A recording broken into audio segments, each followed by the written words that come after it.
আসসালামু আলাইকুম। আজ 7 এপ্রিল 2025 সোমবার।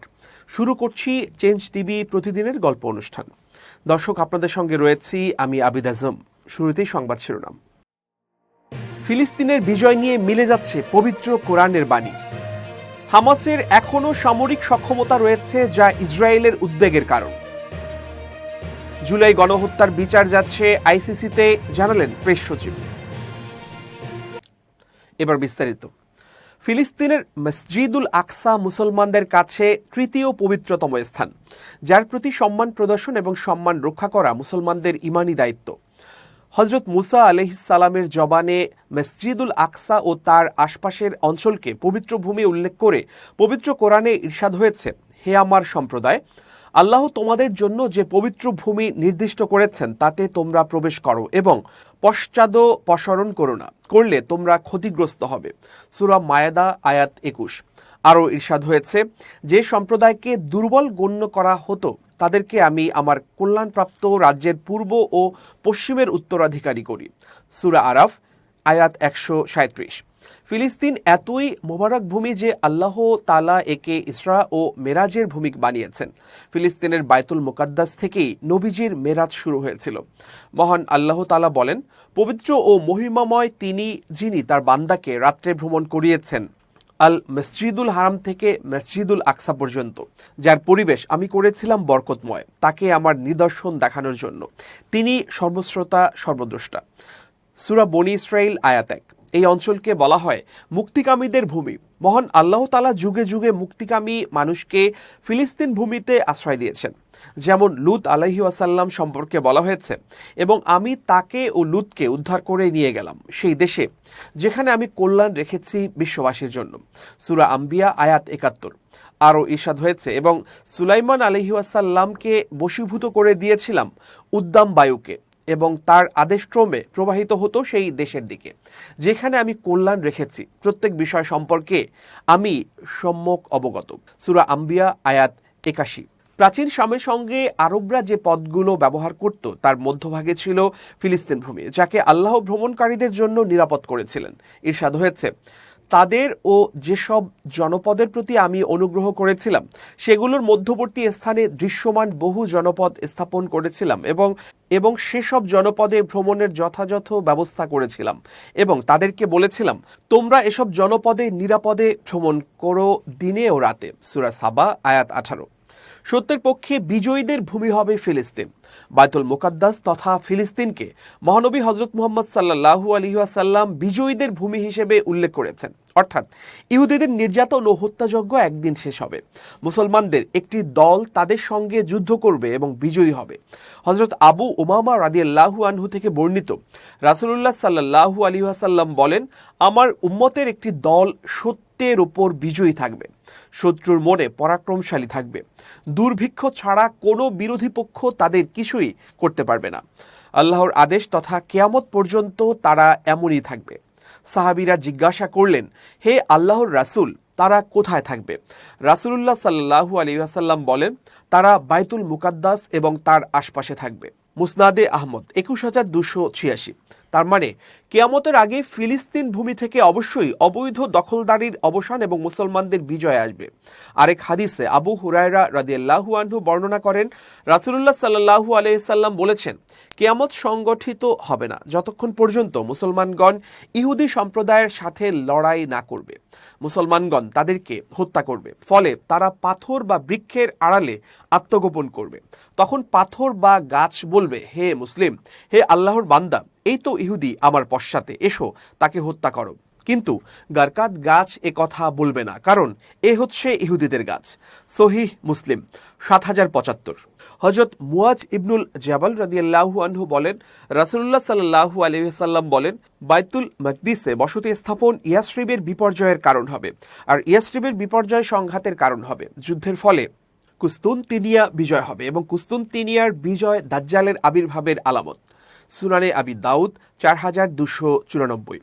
হাদিসে দেখা যাচ্ছে বাইতুল মুকাদ্দাসের বিজয় হবে কিয়ামতের আগে, তাই হাদিসে এই বিজয়কে কিয়ামতের একটি আলামত বলা হয়েছে। এ সম্পর্কে আরেক হাদিসে আউফ বিন মালিক রাদিয়াল্লাহু আনহু বলেন, আমি তাবুক যুদ্ধে আল্লাহর রাসূল সাল্লাল্লাহু আলাইহি ওয়াসাল্লামের কাছে গেলাম। তিনি তখন একটি চামড়ার তৈরি তাঁবুতে ছিলেন। আল্লাহর রাসূল সাল্লাল্লাহু আলাইহি ওয়াসাল্লাম বলেন, কিয়ামতের আগের 6টি নিদর্শন গণনা করে রাখো। 1. আমার মৃত্যু। 2. বাইতুল মুকাদ্দাসের বিজয়। 3. তোমাদের মধ্যে ঘটবে মহামারী, বকরির পালের মতো মহামারী। 4.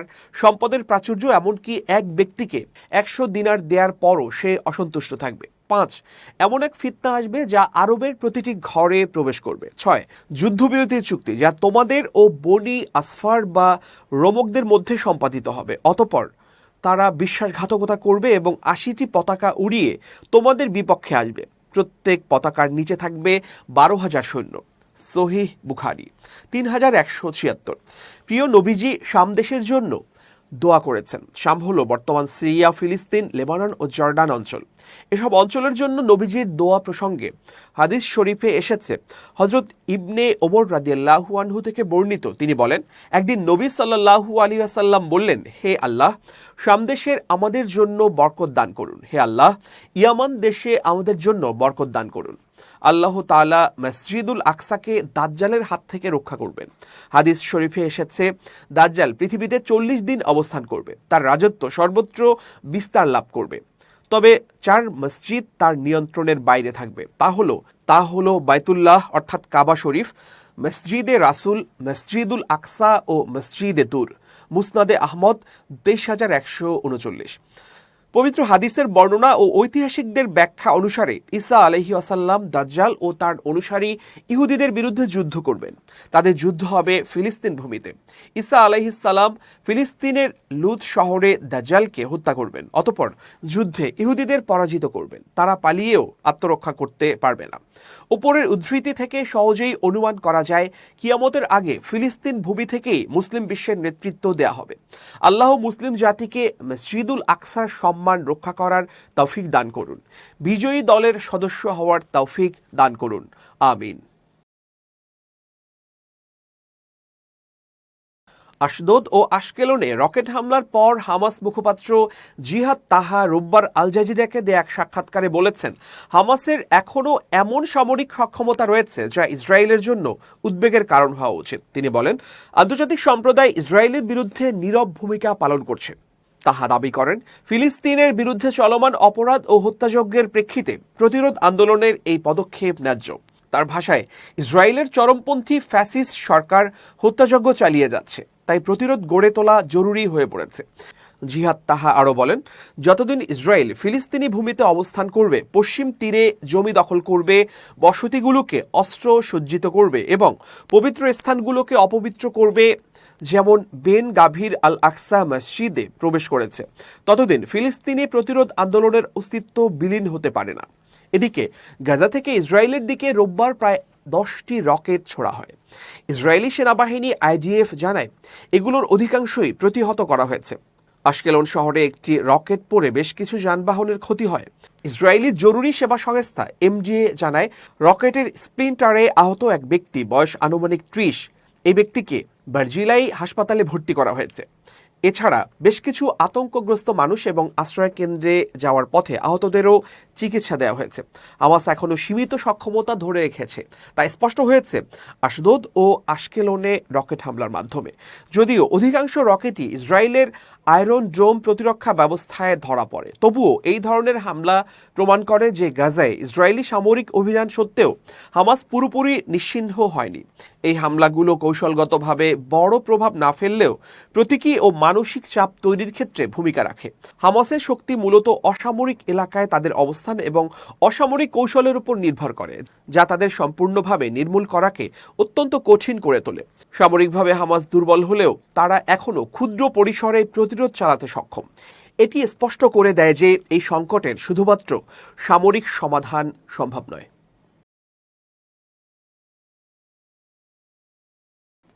জুলাই আগস্টে ছাত্র জনতার আন্দোলন দমাতে তৎকালীন প্রধানমন্ত্রী শেখ হাসিনার নির্দেশে নির্বিচারে গুলি চালায় আইন শৃঙ্খলা বাহিনী। এতে প্রাণ হারায় ২,০০০-এরও বেশি মানুষ, আহত হন শত শত। রাজনৈতিক পট পরিবর্তনের পর তদন্তে নেমে মানবতাবিরোধী অপরাধের প্রমাণ পায় জাতিসংঘ। সেই প্রতিবেদনের প্রেক্ষিতে জুলাই হত্যাকাণ্ডের বিচার আইসিসিতে পাঠানোর কথা ভাবছে সরকার, এমনটাই জানিয়েছেন প্রধান উপদেষ্টার প্রেস সচিব শফিকুল আলম। আন্দোলন দমানোর নামে হত্যার নির্দেশ দেওয়া হয়েছিল মোবাইল সহ বিভিন্ন ইলেকট্রনিক ডিভাইসের মাধ্যমে।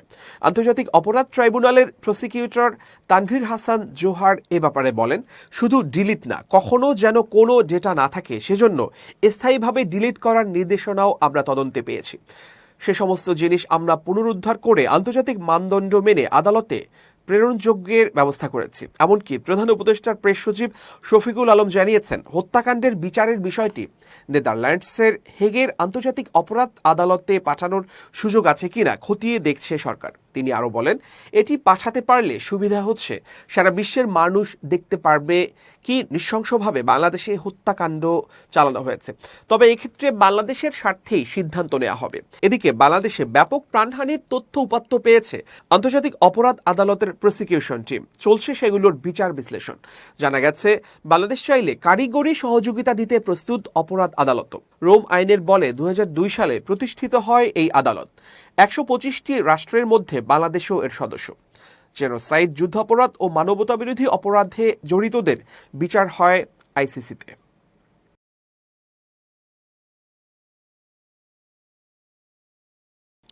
চিকিৎসার জন্য সিঙ্গাপুরে গেছেন বিএনপির মহাসচিব মির্জা ফখরুল ইসলাম আলমগীর। তার স্ত্রী রাহাত আরা বেগমও সঙ্গে রয়েছেন। তার জন্য দোয়া চেয়েছেন ঠাকুরগাঁও ১ সদর আসনের সম্ভাব্য জামাত প্রার্থী ও ইসলামী ছাত্র শিবিরের সাবেক সভাপতি দেলাওয়ার হোসেন। ঠাকুরগাঁও ১ সদর আসন থেকে বিএনপির হয়ে নির্বাচন করে থাকেন মির্জা ফখরুল। এবার সেই আসনে জামাত ইসলামী থেকে প্রার্থী হিসেবে চূড়ান্ত হয়েছেন মোহাম্মদ দেলাওয়ার হোসেন। সম্প্রতি তার নাম ঘোষণা করেন ঠাকুরগাঁও জেলা জামায়াত ইসলামের আমির অধ্যাপক বেলাল উদ্দিন প্রধান। নিজের ফেসবুক পেজে মির্জা ফখরুলের সুস্থতার জন্য দোয়া চেয়ে পোস্ট করেছেন দেলাওয়ার হোসেন। বিষয়টিকে রাজনৈতিক সৌন্দর্য বলছেন অনেকে। ফেসবুক পোস্টে দেলাওয়ার হোসেন লিখেছেন, বিএনপির মহাসচিব ঠাকুরগাঁওয়ের কৃতি সন্তান আমার শ্রদ্ধেয় মির্জা ফখরুল ইসলাম আলমগীর স্যার চিকিৎসার জন্য সিঙ্গাপুরে গেছেন। মহান আল্লাহ তাআলা স্যারকে শিফায়ে কামিলা আজিলা দান করুন। মোহাম্মদ ইয়াসিন নামের একজন লিখেছেন, ভিন্ন মতের প্রতি যে শ্রদ্ধা করার নিয়ম জামাত নেতা থেকে শেখা উচিত। আরেকজন লেখেন, রাজনৈতিক ব্যক্তিদের কাছ থেকে এরকম আচরণ প্রত্যাশা করি এবং করা উচিত। প্রসঙ্গত, রোববার সকাল 8:30টায় বাংলাদেশ বিমানের একটি ফ্লাইটে স্ত্রীসহ মির্জা ফখরুল ইসলাম সিঙ্গাপুরের উদ্দেশ্যে রওনা হয়েছেন বলে জানিয়েছেন বিএনপির মিডিয়া সেলের সদস্য শায়রুল কবির খান। এবার খুব জরুরি 1 মিনিট জানাচ্ছেন ইউনেস্কো ক্লাব পুরস্কার বিজয়ী সাংবাদিক আমিরুল মোমিনিন মানিক। খুব জরুরি 1 মিনিটে প্রত্যেককে আমন্ত্রণ। প্রিয় বন্ধুরা, আজকে একটা সহজ কিন্তু সুন্দর পরামর্শ আপনাদের সামনে রাখতে চাই। আপনি যদি জনপ্রিয় হতে চান অথবা অর্থ আয় করতে চান, তাহলে অন্য কোনো কিছু দরকার নেই। একটা পরামর্শ মনে রাখুন, সেটা হচ্ছে কথা এবং কাজে মিল রাখুন। ধরুন আপনি একজন জুতার কারিগর। আপনি যদি এই জুতাটাই কথা এবং কাজের মিল রেখে সময় মতো দিতে পারেন আপনার ক্রেতাকে, তাহলে অবশ্যই আপনি অল্প দিনের মধ্যে ক্রেতা সমাজের আস্থাভাজন হয়ে উঠবেন। অর্থ যেমন আয় করতে পারবেন, ঠিক তেমনি জনপ্রিয় হবেন। এভাবে প্রত্যেকটা সেক্টরের বেলায় একই কথা চলে। আপনি যেটাই করুন না কেন, আপনি কেবলমাত্র কথা এবং কাজে মিল রাখুন। দেখবেন অল্প দিনের মধ্যেই আপনার ব্যবসার বা আপনার কাজের প্রসার ঘটছে, আপনি জনপ্রিয় হচ্ছেন। আস্থার কারণে মানুষের কাছ থেকে আপনি অর্থও পাচ্ছেন। সুতরাং আসুন কথা এবং কাজে শতভাগ মিল রাখবার চেষ্টা করি। ভালো থাকুন, শুভেচ্ছা নিরন্তর। এবার দেশের বাইরের খবর। গত সপ্তাহে পবিত্র ঈদের দিনে ফিলিস্তিনের পতাকা উড়িয়েছিলেন ভারতের উত্তরপ্রদেশের বিদ্যুৎ বিভাগের এক কর্মী। আর এই অপরাধেই তাকে চাকরি থেকে বরখাস্ত করা হয়েছে। ভুক্তভোগী ওই ব্যক্তি বিদ্যুৎ দপ্তরের চুক্তিভিত্তিক কর্মী ছিলেন। রাজ্যটির সাহারানপুরে কর্মরত ছিলেন তিনি। বরখাস্তকৃত ওই কর্মীর নাম সাকিব খান। এক প্রতিবেদনে এই তথ্য জানিয়েছে ভারতীয় সংবাদ মাধ্যম হিন্দুস্তান টাইমস। উত্তরপ্রদেশের বিদ্যুৎ দপ্তরের কর্মকর্তারা জানিয়েছেন, সাকিব খান রাজ্যটির কৈলাসপুর পাওয়ার হাউসে কর্মরত ছিলেন। গত 31 মার্চ পবিত্র ঈদ উল ফিতরের নামাজের পরে তিনি ফিলিস্তিনের পতাকা উড়িয়েছিলেন। ওই সংক্রান্ত একটি ছবিও সোশ্যাল মিডিয়ায় পোস্ট করেন তিনি। বিদ্যুৎ বিভাগের এক্সিকিউটিভ সঞ্জীব কুমার ফিলিস্তিনের পতাকা ওড়ানোর ওই কাজকে দেশবিরোধী বলে উল্লেখ করেন। ভারতীয় বার্তা সংস্থা পিটিআইকে তিনি জানিয়েছেন, সঙ্গে সঙ্গে তার বিরুদ্ধে ব্যবস্থা নেওয়া হয়েছে। তিনি বলেন, বিষয়টি বিদ্যুৎ বিভাগের নজরে আসার পর এটিকে একটি দেশবিরোধী কাজ হিসাবে বিবেচনা করা হয়। যে সংস্থার মাধ্যমে ওই ব্যক্তিকে কাজে নেওয়া হয়েছিল তাদেরকেও বিষয়টি জানানো হয়েছে। ওই ঠিকাদার সংস্থাকে চিঠি দিয়ে সাকিব খানকে অপসারণ করার নির্দেশ দেওয়া হয়েছে। অন্যদিকে ঈদের দিনে সাহারানপুরে ফিলিস্তিনের পতাকা হাতে নিয়ে মিছিল করেছেন স্থানীয় জনতা। সেই মিছিলের ছবি ভাইরাল হয় সোশ্যাল মিডিয়ায়। পুলিশ জানিয়েছে, এই ঘটনায় আটক করা হয়েছে 8 জনকে। পুলিশ সূত্রে জানা গেছে, আম্বালা ঈদগাহে নামাজের পরে কয়েকজন ফিলিস্তিনের পতাকা হাতে ফিলিস্তিনপন্থী স্লোগান দিয়েছিলেন। সাহারানপুরের পুলিশ সুপার বোম বিন্দল জানিয়েছেন, সেই দিনের ভিডিও ফুটেজ দেখে অন্যদের শনাক্ত করার চেষ্টা করা হচ্ছে। তাদের বিরুদ্ধে আইনি ব্যবস্থা নেওয়া হবে বলেও জানিয়েছেন কর্মকর্তারা।